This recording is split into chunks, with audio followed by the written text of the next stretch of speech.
Yesterday we dealt with the doctrine of labor, and today I want to get on to develop the communist doctrine of value. Now, according to communism, value is nothing but crystallized or congealed labor. In other words, a thing only has value. This case of mine, its value is measurable, and the value is the amount of human labor expended in producing it. Not its market value, not what it's worth to a potential buyer, but the amount of labor put into it. All things have a use value, namely their naturally inherent utility, but only some things have a labor value and an exchange value, that is market value, commercial worth. But the labor value is determined by the amount of socially necessary labor time. Or as Marx says, the average amount of work that would have to have been expended to produce this article in a particular culture and at a particular stage of history.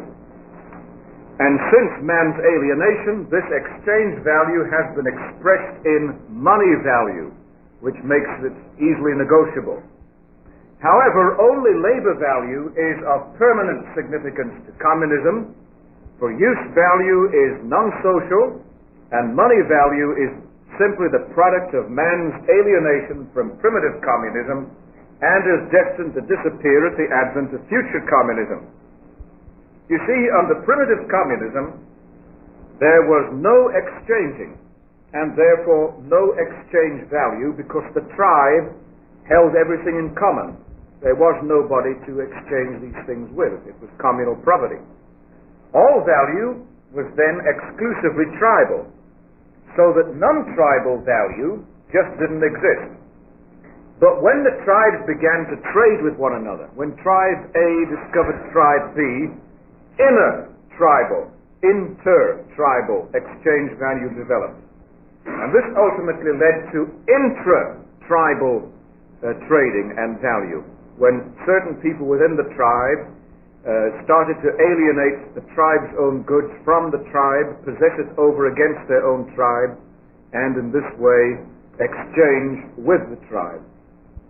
This then led to the commodity known as money, and especially surplus money known as capital. And this leads to the communist formula as to the development and the progressive alienation of value. First of all, you have labor, the labor of your hands. This is translated into value, the amount of labor, socially necessary, congealed, fixed, crystallized, is the word Marx loves to use, into the product. This ultimately produces a surplus, something over and beyond what the tribe needs. Exchange value between tribes on the boundaries of the tribes, leading to the alienation of the article incorporating a certain amount of labor. This leads to slavery, and this again leads to commodities. Now, a commodity, says Marx, is a thing which you produce just for the sake of gaining value. If you make a picture just as your hobby, this is not a commodity. But if you start producing tables for resale, or real estate for resale, or Coca-Cola for resale, such as some of you are drinking, you have produced a commodity.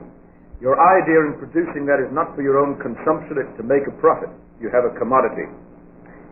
Commodities and the exchange of commodities, as primitive communism began to fall apart and was replaced by slavery, commodities were purchased and sold by means of precious metals. Now, originally, gold, silver, and copper were used to express value, according to Marxists, and the weight of gold was the amount of its value. This is why in English currency they have a monetary unit known as a pound. Now, that pound was originally the weight of a bar of gold. It weighed exactly 1 pound, and it was worth exactly a pound at labor value, according to the communists, and certainly at market value originally, according to what it really was.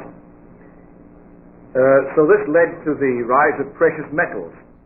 Then value further degenerated in the rise of capitalism, says Marx, when a smart king or duke or lord decided to control metal money by turning it into coinage. Now, originally coinage was just a chunk of metal, worth exactly the same as the chunk of metal was worth with the face of the king or of the duke or whoever it was imprinted into it. This was coinage. However, after the duke or the king had gotten control of the coinage, he discovered that he could make a little money on the side by diluting the 100% gold coin with, say, 10% nickel, and then it still looked like gold, lost a few carats, but still looked like gold, and then he'd keep the 10% on one side and trade with it and build up a private fortune. And so we find that coins were diluted and debased. As you know, the money even of the West doesn't look quite the way today that it did look 25 years ago. When you dropped it on the floor, then it went ting-a-ling-a-ling-a-ling-a-ling-a-ling-a-ling, it rang a bell. Today it has a heavy thud and it stops ringing immediately. Then you know, the Treasury Department says that it's silver, but we know it's chiefly lead with a little bit of silver thrown into it. Well, ultimately, even debased coinage was replaced by paper money. In the Middle Ages, the banks found it more convenient, rather than to hand over huge sacks of coins, which were difficult to store, to hand over a little piece of paper with "I promise to pay the bearer" written on it.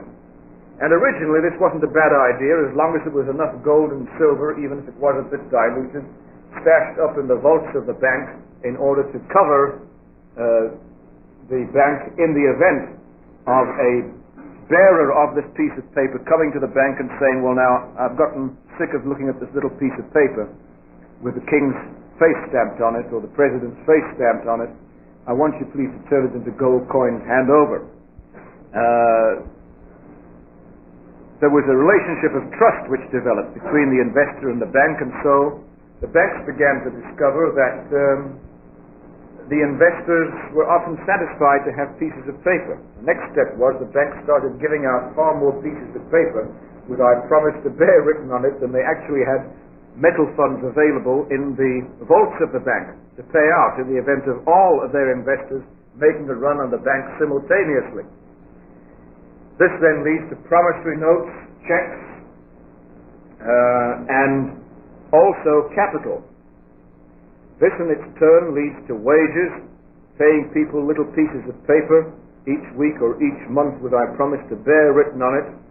Ultimately, the government repudiates liability and says, even if you come to the bank, we will instruct the bank not to give you gold or silver in exchange for the pieces of paper. So it leads to exploitation. It leads to the extension of credit to people who really are not worthy of getting credit, the whole hire purchase system. You have the hire purchase system in America? You know, pay something like, 5-10% for a colored television set, and you pay off the rest for the rest of your life. And they make the set in such a way that it breaks down after you've paid off about 50% of the price, and then you've got to pay the other 50%. But you don't want to pay it anymore, and they come and take the set away from you. You buy another set, and then in the end you get more and more into debt. But like the John Birch Society says, it is planned that way. Well, be it as it may, this gets into greater difficulty. Credit is extended, and ultimately you get a monetary crisis. So the Western nations, according to Marx, in order to stave off a complete stagnation and destruction of their economy, start to grab hold of non-Western nations and exploit them economically. Start colonies in Africa, Asia, South America, and where have you. This is the theory of the Yankee dollar ruthlessly exploiting the poor backward people of South America. Actually, let me say something here. The poor backward people of South America were a great deal more backward before the Yankee dollar was invested there. This isn't said loud enough, and you should be shouting it out, gentlemen, because it's the truth. Anyway, Ultimately, there is a crisis. First in the colonies, this works back to the motherland, massive unemployment. People take to the streets, we want bread, we want money, one big revolution, and the socialist takeover. All because, say the communists, during the development of capitalism, people got away from the idea that things were only valuable to the extent to which they incorporated a certain amount of labor. Now, under socialism, various things happened. There was a temporary socialistic takeover in Paris in 1871, just about 100 years ago, known as the Paris Commune. It only lasted for 3 months, I think it was, 90 days, but then even the executives were only paid workmen's wages. But workmen's wages does not mean equal wages, held Marx and Engels, because socialism is not yet communism, and under socialism all are paid according to their abilities and not according to their needs. However, coming now to the Leninist socialist takeover in Russia in 1917, we can distinguish 3 phases. 1, workers' control, 2, war communism, and 3, the new economic policy. Now, under workers' control, 1917 through 18, all buying and selling was abolished, all banks were nationalized, the graduated tax was introduced, but of course you got that before then even. All available money from private persons was confiscated.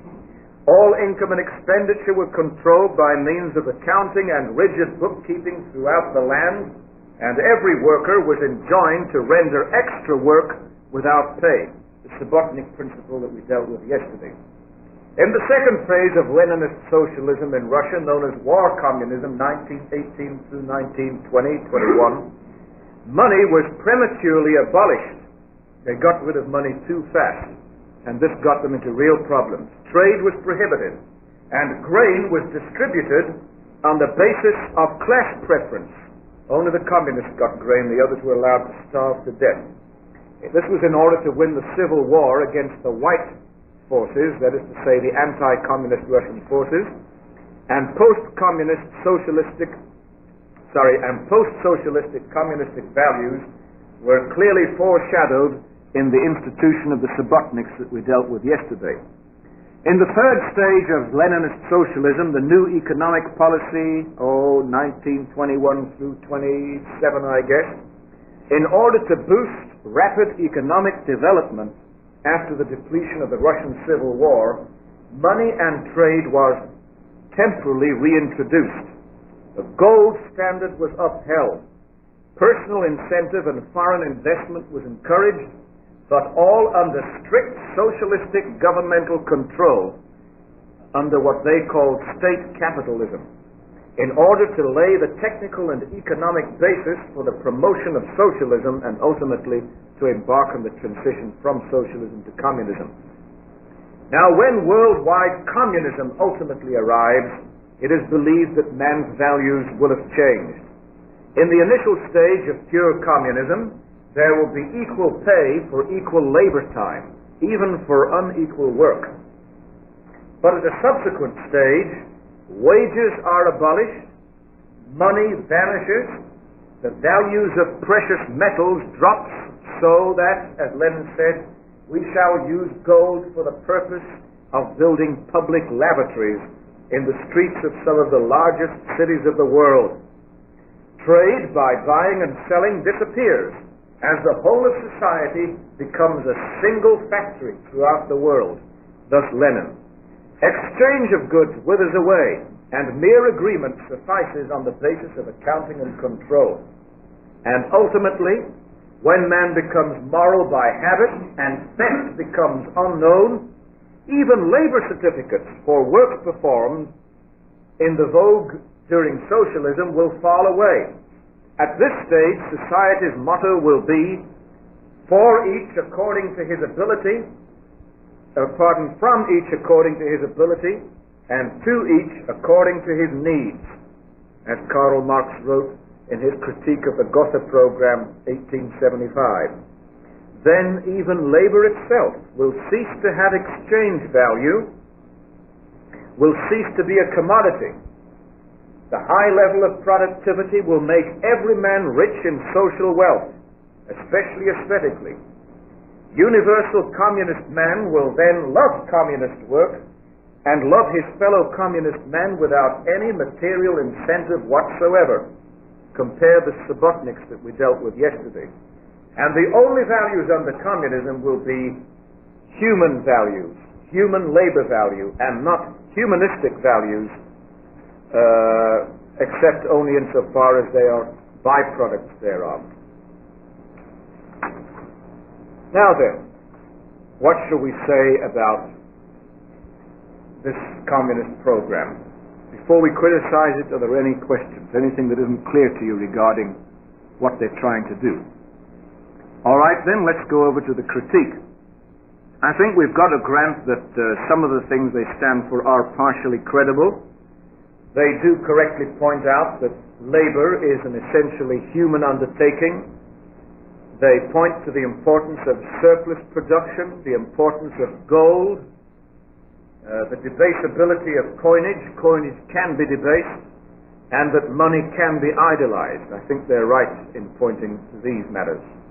But there are also many theoretical contradictions in the communist view. For example, there are the differences which we find in the writings of Marx and Lenin and Khrushchev regarding the time at which labor certificates will be introduced under socialism. There is the difficulty of reconciling the monetary policies of war communism and the new economic policy in Lenin's time. There's a chaotic difference in wage payments according to Marx on the one hand, Lenin on the other hand, and Stalin. There's a tension between equal wages and unequal laborers. The conflicts between Engels' future labor time and Marx's future consumer demand as the measure of labor value, and between Marx's view of the future scarcity of gold and Lenin's view as to the future superabundance of gold. And the irreconcilability of valuelessness of labor with the labor theory of value. These are clear contradictions. Also, in the attempt to implement these communist aims behind the Iron Curtain, they've run into quite a few practical problems. For example, there's the so-called valuelessness of natural resources. This is quite insane. If a thing only has value on account of the amount of labor incorporated in its production, you would have to argue as a communist on that basis that fields, meadows, caves, and even Pacific islands loaded down with coconuts or minerals have no value, for the simple reason that they do not incorporate a certain amount of human labor. Don't have to think very long about that to see how ridiculous it is.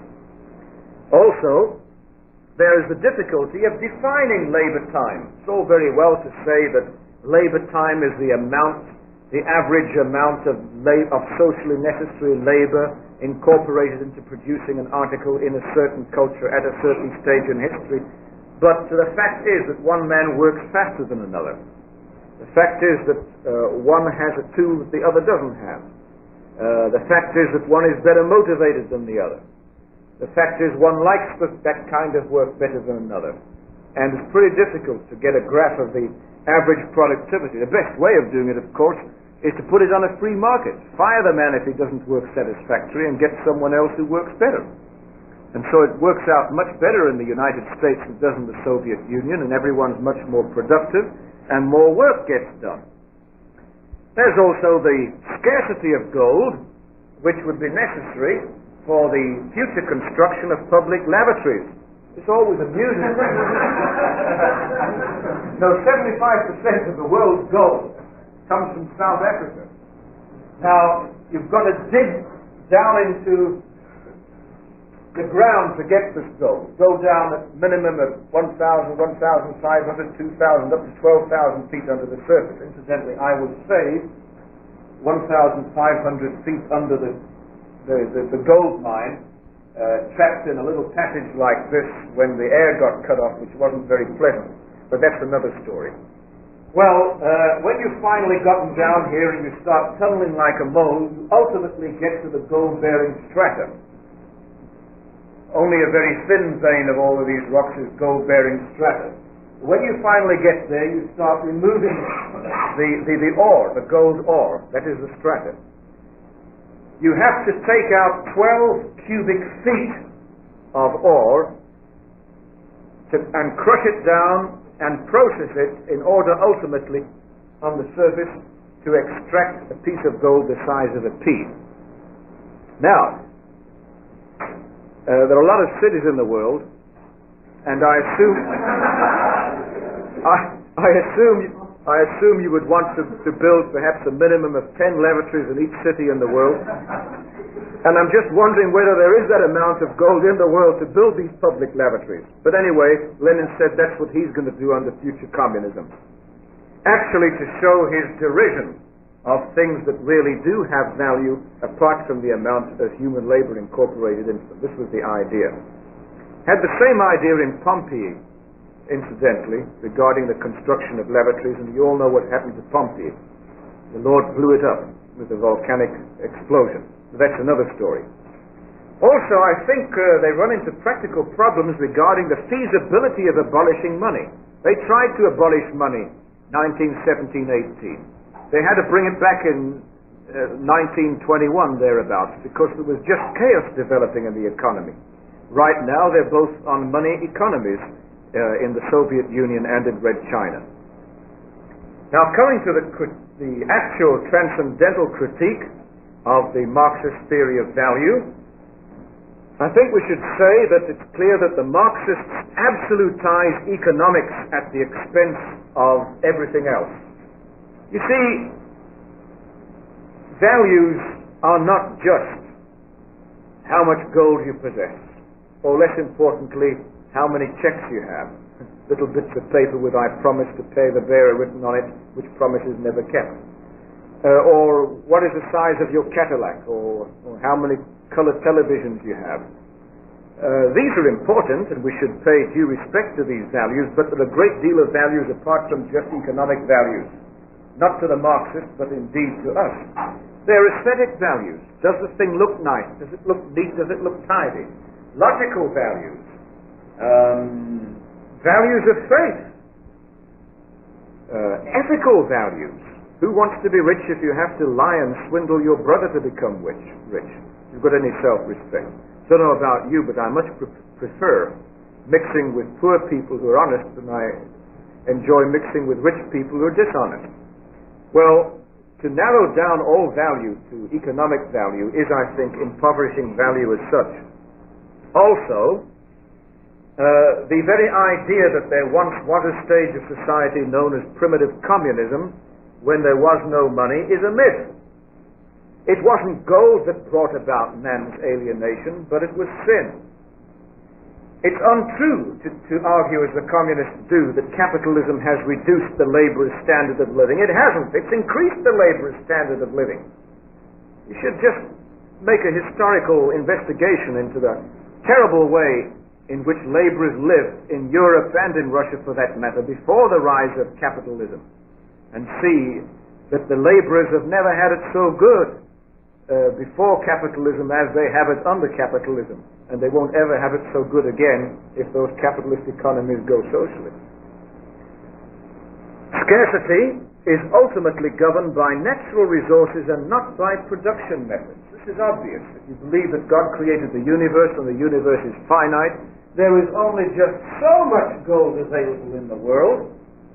It isn't the method of production ultimately that determines how much gold is on the market. Of course, you should increase your methods of production and make them as good as possible, but the fact remains there is only a limited X amount of gold in the Earth's surface, or on the moon, or where else. And that when you've mined that, that's it.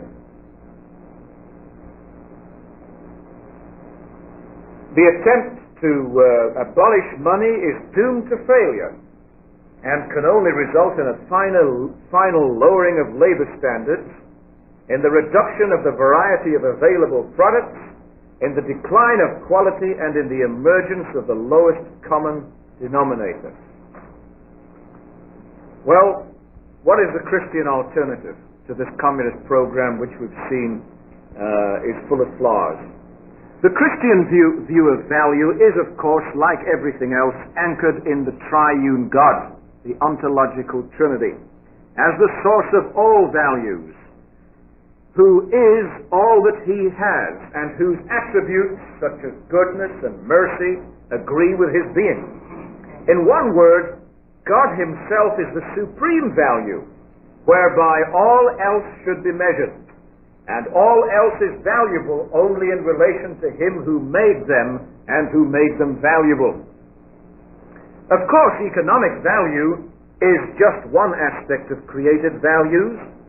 Alongside of economic values, we must also recognize at least aesthetic, juridical, ethical, and fistic values too. And so Christianity will never restrict value to the purely economic, as communism does.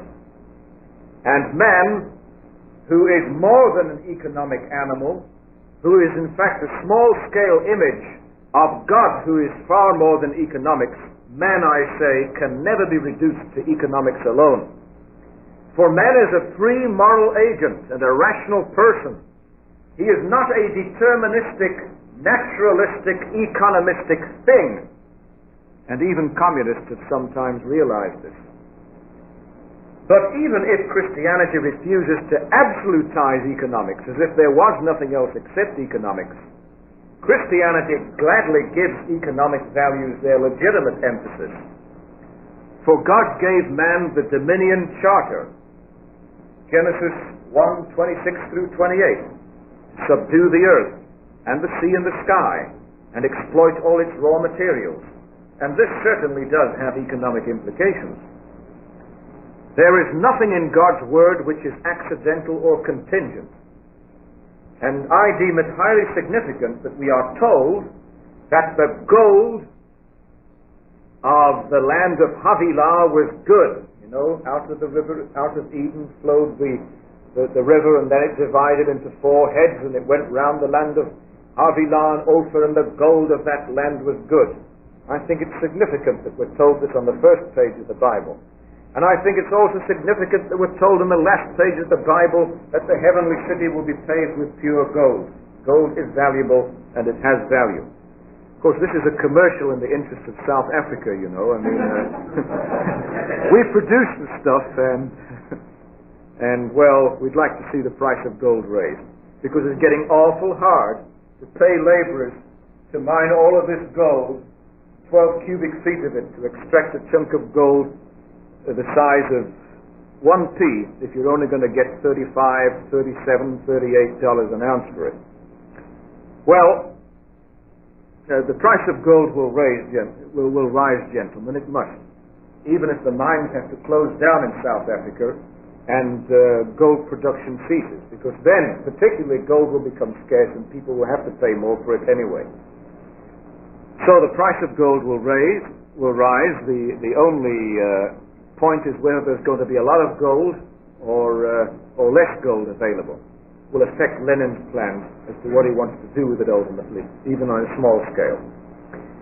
Anyway, you cannot reduce man to economics alone, and economic values are economically qualified criteria for measuring commercial worth. And not only are they of various kinds, such as use value, exchange value, strategic value, enjoyment value, etc. Things are not just of labor value. If the lion's running after you and about to kill you, which would you rather have? A ton of gold or a revolver? Well, that's the strategic value of the revolver over against gold at that particular point in time, irrespective of the amount of labor incorporated into it. So even the economic value of things changes from time to time. You're going to pay an awful lot more for an air ticket to get out of Cuba if you're trapped there than you are normally. The market value is what will govern the economic value of a thing. Indirectly, Economic values also function in all of the non-economic spheres, such as faith and economic values, laws regulating economic values, the harmonizing of economic values, and many other things. Again, it can hardly be doubted that the use value that was implicit in gold before the fall, and also implicit in the offerings of Cain and Abel shortly after the fall, and in the sophisticated goods manufactured by Tubal-Cain, the artificer of all of that copper and iron, it cannot be doubted that these things were of primitive antiquity. It is not surprising that we read specifically of commercial transactions involving silver money as currency as early as around 2000 BC. Remember when Abram bought a grave from the children of Het in order to bury his wife Sarah, how they haggled about the price, and then in the end they came down to so many shekels current with the merchant. This is market value, but it's also the value by weight. So coinage is very old. Actually, this wasn't coinage, this was metal measurable by weight, but it's very old. Not to speak of Abraham's prior tithing to Melchizedek, Genesis 14, which also definitely implies means of exchange, if not in fact coinage itself. And incidentally, we must point out that this first recorded sale in Scripture involves the transfer not of something incorporating labor value, a manufactured article, but of a natural article, a cave in which Abram's wife could be buried. It had value and it was paid for. Something, therefore, with a great use value to the purchaser. And that this price was weighed out in the, as then hopefully still undebased metal, as 400 shekels of silver, current money with a merchant, thus implying the widespread acceptability of precious metal currency even at that early stage of history. Gold coinage is already mentioned during the reign of Darius the Persian. Israel's silver money was coined by the Maccabees. Various silver coins were in use in the time of the earthly life of Jesus Christ. The commercial use of money was approved of by Jesus Christ himself. And right down through the Old Testament, the monetary value of precious metal by weights in shekels and talents is either stated or implied. And in the New Testament, Christ himself gives more than one parable about the importance of investing talents, and by that he primarily means money by weight in precious metals. That's the immediate meaning of the word talent there. Therefore, we submit that even if sin had never occurred at all, metal money would still have been used, and sooner or later, such metal coinage would nevertheless have been developed as a means of measuring economic value. And Christ's explicit endorsement of the propriety of interest convinces us that this too is not in itself the result of sin. Let me digress here, it's very interesting. So the Roman Catholic Church followed Aristotle to a large degree before the Reformation, and to a lesser extent since, instead of following the Bible. Now, Aristotle held that only those things can increase their value which are capable of reproducing, things like rabbits, human beings, slaves, and so forth. Well, now, money cannot reproduce its kind, held Aristotle. It cannot generate a tokos, a child. Therefore, it is wrong, it is unnatural, said Aristotle, to charge people interest on money that you loan them, because money itself cannot increase its value. It has a fixed value, said Aristotle. Well now, before the Protestant Reformation, the Catholic Church in canon law prohibited money lending and prohibited investment. It felt that this was not appropriate for a Christian to do, that is to say, an Aristotelianized Christian to indulge in. And the result was that the Jewish community got a tremendous control of money lending in the Middle Ages. Now, with the Reformation, John Calvin said, look, we've got to do everything to God's glory. not just build churches to God's glory and send out missionaries to God's glory. Incidentally, Calvin was the only reformer that sent missionaries outside of Europe. He sent them to Brazil. The others did not. But Calvin said, in addition, they've got to improve the sewerage system throughout Geneva, and they've got to trade to God's glory too. And then Calvin opened his Bible and he got into these parables of the talents, and he saw that the Lord Jesus, no less a person than the Lord Jesus, had not said that it was permissible, but had in fact enjoined his followers to take the talents, the monetary talents that you inherit or that you earn, to take it to the money lender, that's the word that Jesus Christ uses, and to see to it that your talents, that your wealth is multiplied and increased by the time that the Lord comes back. And what happens if we just bury it in the ground like a bunch of Aristotelians instead of investing it at interest rates? Why, when the Lord comes back, he grabs hold of him and he says, "You wicked and miserable servant," throws him off into the everlasting fire.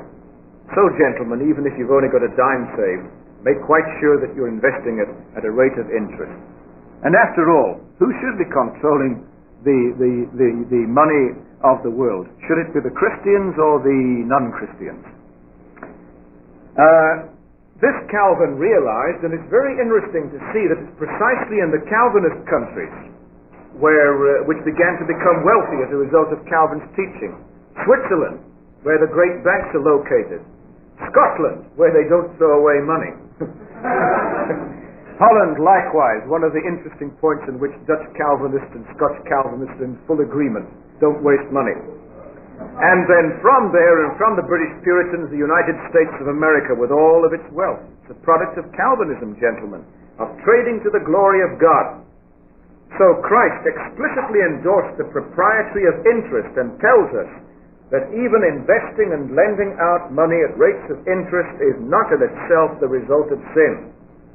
However, we must say that the effects of the fall have indeed been disastrous throughout the universe and even in the fields of economics.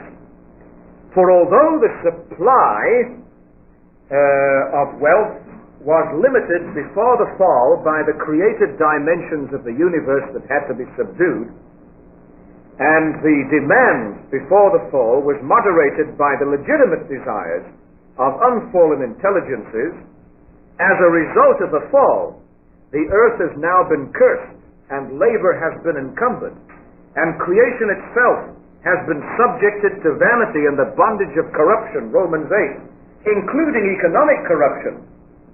And so economic wastage, theft, extortion, exorbitant usury, dishonest trading practices, condemned time and again in the book of Proverbs, and coinage debasement plague economic life.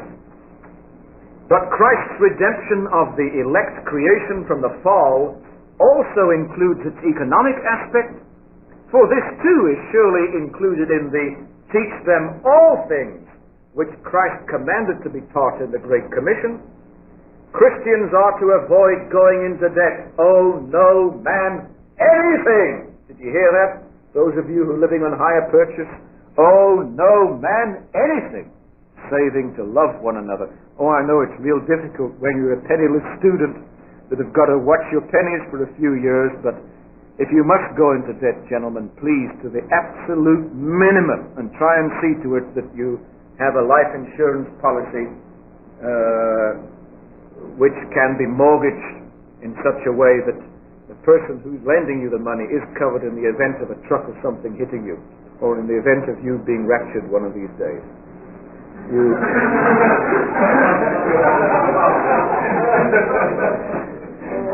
It is your...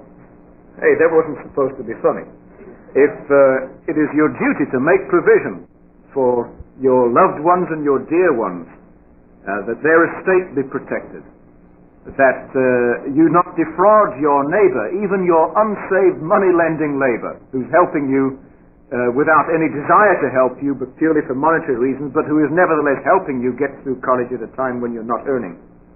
So avoid going into debt. Oh, no man anything, saving to love one another. Be economically charitable to all men, but particularly to your fellow Christians. Do good to all men, but particularly to those who are of the household of faith, we read in Galatians. And still more to your own flesh and blood. A man who will not look after his wife and child is worse than an infidel, worse than a degenerate, worse than an unbeliever. So think that one through before you walk away from your wife next time you have an argument with her.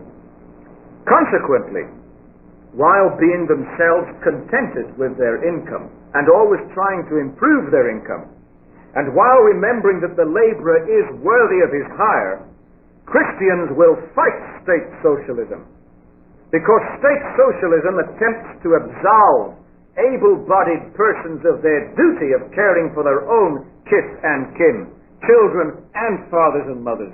Don't shove your father and mother in an old age home, even if everyone else is doing it. Honor thy father and thy mother. And that means look after them until they die. And to determine on what conditions the state will permit men to buy and to sell their own wares. That's socialism. Worse than that is Revelation 13, when the state decides who gets a license for buying and selling what. And unless you play ball with the state, why, you just may not be able to buy and sell so easily. This is why you mustn't get into debt, because if you do, they've got a handle on you, and they can manipulate the handle the way they want to. For the true Christian, while aware that there are also non-economic entities far more valuable than gold, such as the blood of Jesus, more valuable than silver and more valuable than gold, the true Christian will nevertheless remember that gold is nevertheless really valuable economically. Gold has an important eschatological destination in this life and in the next, and gold will never disappear. It may have disappeared from the vaults of Fort Knox, but it has not disappeared from God's plan, because it will be very plentiful on the streets of the heavenly city of Jerusalem when we get round to Revelation 21. This is because the triune God who made gold valuable and very good will sustain it to impart continual worth to the New Jerusalem forever. So then, and we close down, the Christian view of value is diametrically opposed to the communist view. Christianity teaches that God is the sole author of a variety of different values, whereas communism teaches that all values are economic values. Christianity teaches that economic value is determined on the basis of usefulness on an open market. Communism says on the basis of labor value alone. Christianity teaches the necessity of metal money, irrespective of the fall. Communism regards metal money as a temporary product of man's alienation, to be abolished in future communism to come. Christianity would advocate a reasonable salary for all, determined by an open market. Communism advocates the abolition of salaries and the institution of communal security. I believe they call it social security, though they mean economic security. Christianity opposes state interference in economic affairs. Communism furthers it and advocates it. Christianity prizes gold as a symbol of economic value and awaits the advent of a golden city of the triune God. But communism would eschatologically demonetize gold and show its contempt for the noble metal by relegating its use to the manufacture of public lavatories. Haggai chapter 2, Thus saith the Lord of hosts, Yet once it is a little while, and I will shake the heavens and the earth and the sea and the dry land. And I will shake the heavens and the earth and the sea and the dry land. And I will shake all nations, and the desire of all nations shall come. And I will fill this house with glories, saith the Lord of hosts. The silver is mine, and the gold is mine, saith the Lord of hosts. Matthew 25. And so he that had received 5 talents came and brought other 5 talents, saying, Lord, thou deliveredst unto me 5 talents. Behold, I have gained beside them 5 talents more. His Lord said unto him, Well done, thou good and faithful servant. Thou hast been faithful over few things. I will make thee ruler over many things. Enter thou into the joy of thy Lord. We've got quite a bit of time for questions. Yes, sir. First one, if I suppose in a situation where you tell me your response or the Christian response that you give, assuming that you have $10,000 and you have a responsibility to put this to work at instant. I, as another Christian, come to you having a need, and you and I enter into a contract whereby you loan me that $10,000, that's 8%. I agree to pay, and you agree to receive. That is a contract. At this point, I don't owe you anything so long as I make my payment on the time and the amount that is required. Is that correct? The reason I ask this, if we as Christians are to lend, are we as Christians to use the lent money by other Christians and put it to work? Or do you see the verse, "Owe no man," meaning that I cannot enter into a business agreement where I obligate myself to pay money? Interestingly enough, if you read what the Bible says about this, you won't find any evidence that Christians, that God's people, borrow money from other Christians. Particularly the Old Testament is very interesting on this point, the Mosaic law, that you help your brother out, but you don't ask him to pay a rate of interest. But when you get the unbeliever, the outsider, and this some people who claim to follow the Old Testament today are pretty good at doing, well then you fleece him.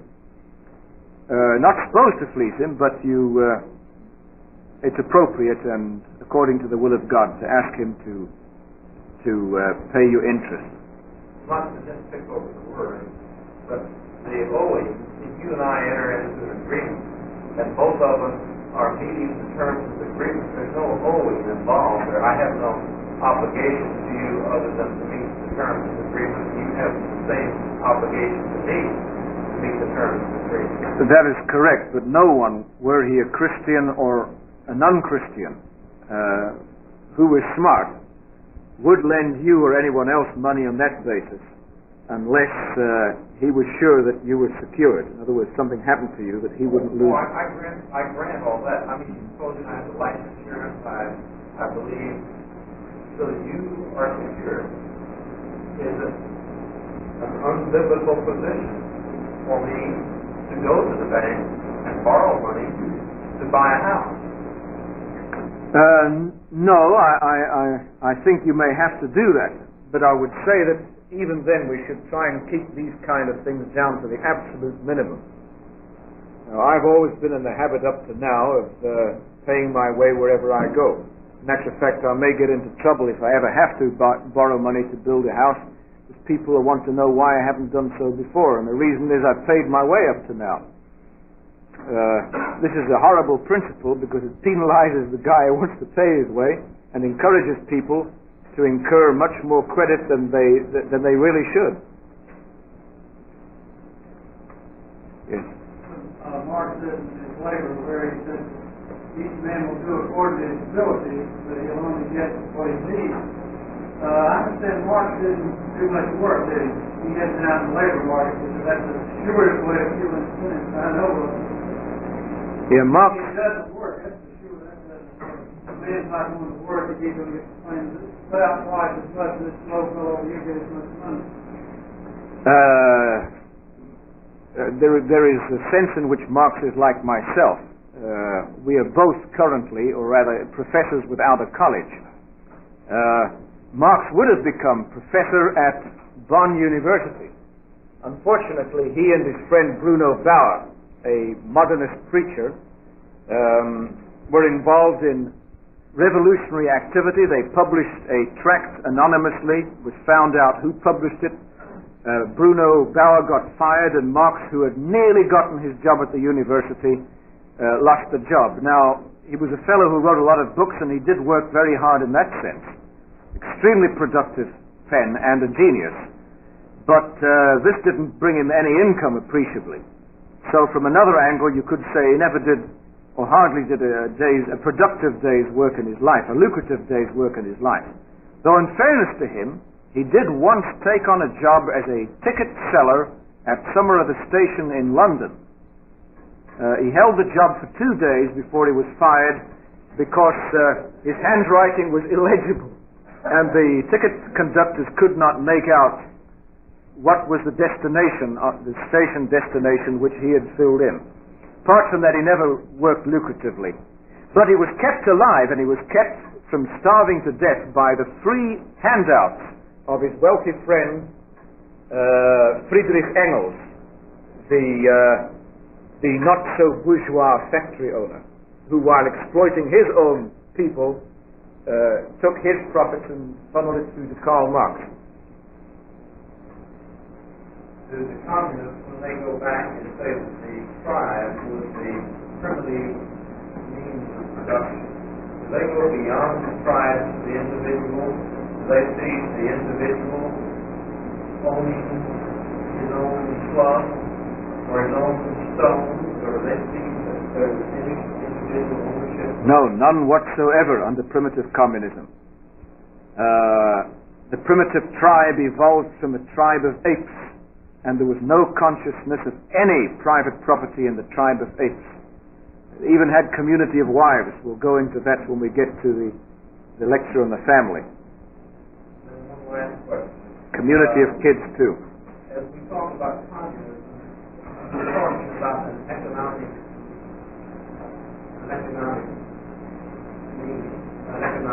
system. So when I'm talking about communism in this class, I'm talking about a systematization of the teachings of Marx, Engels, and Lenin as derived from study of their writings, which both Russia and Red China still claim to be following. Or rather, they claim to be working towards a realization of these things, more accurately, which would include, politics, labor, art, science, religion. They're the Calvinists of the unbelievers. They believe in doing everything, everything, to the glory of the Antichrist. There is no field of endeavor in respect of which communism cannot say, give it to me, it is mine. And opposed as an economic system, what do they see besides capitalism and socialism, except between capitalism and socialism? Do they see anything else? Are there any other economic systems that they see? Except the individual or personality providing for himself, a non-capitalist. There ain't no such animal. Man is always social. He was social under primitive communism. He was social under subsequent slavery. He was social under subsequent feudalism. He is social even in his antisociality under present capitalism. He will be much more social under present socialism, and vastly more social under future communism. Now the system that they're going to, would they have every man then would have the same property? Like one guy has a television set, all should have a television set. This is totally different. We'll get into that tomorrow, probably.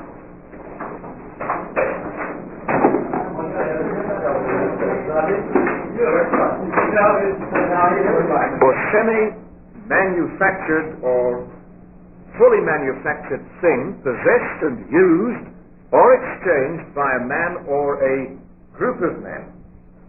I'll repeat that. Property is a natural or semi-manufactured or manufactured thing possessed and used or exchanged by a man or a group of men.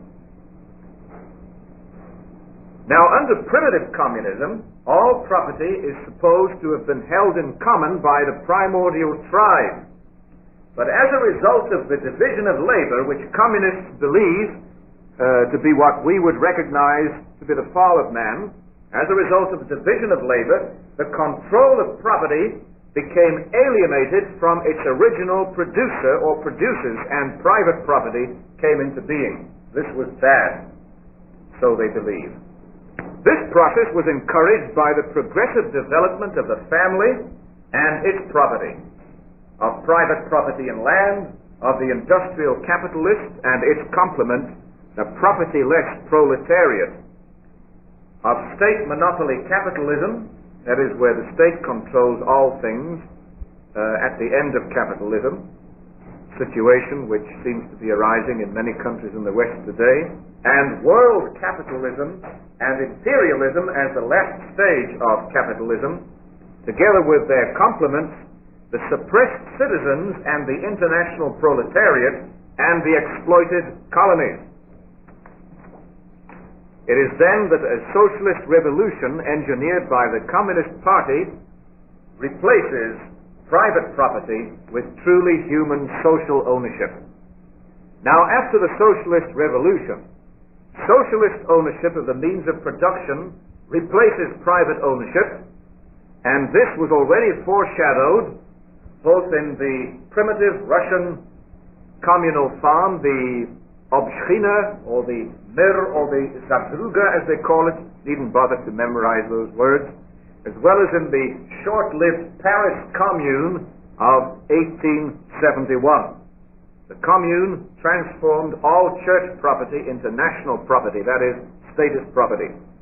The right of inheritance is abolished under socialism, and the expropriators who expropriated society of its property originally are then themselves expropriated of that property. Private property is immediately abolished. In fact, in Russia, about 1 day or 2 days after the Leninist takeover, all private property was abolished throughout Russia, even though the complete working out of the implications of the abolition of private property takes quite some time, especially as far as the small peasants are concerned. You can't just, after the takeover, move in against the peasants, take away their cows and pigs and sheep and so forth, otherwise the country starves to death. So you've got to do it by means of 5-year plans, 10-year plans, and do it subtly, collectivize them. So small peasants, as opposed to the city dwellers, are encouraged to undertake the transition to socialism first via the collective farm or kolkhoz, and then via the state farm or sovkhoz, and through the local collectives they are to move up to the national collectives and finally to the international collectives. In this way socialism ripens into communism.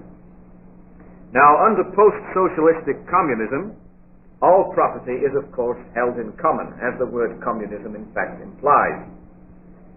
It is believed that the attainment of this stage is historically inevitable, and some previews of its embryonic growth can be observed even under capitalism, and particularly under socialism, even though the full development of communism and community of property can, as of now, only be negatively conceived.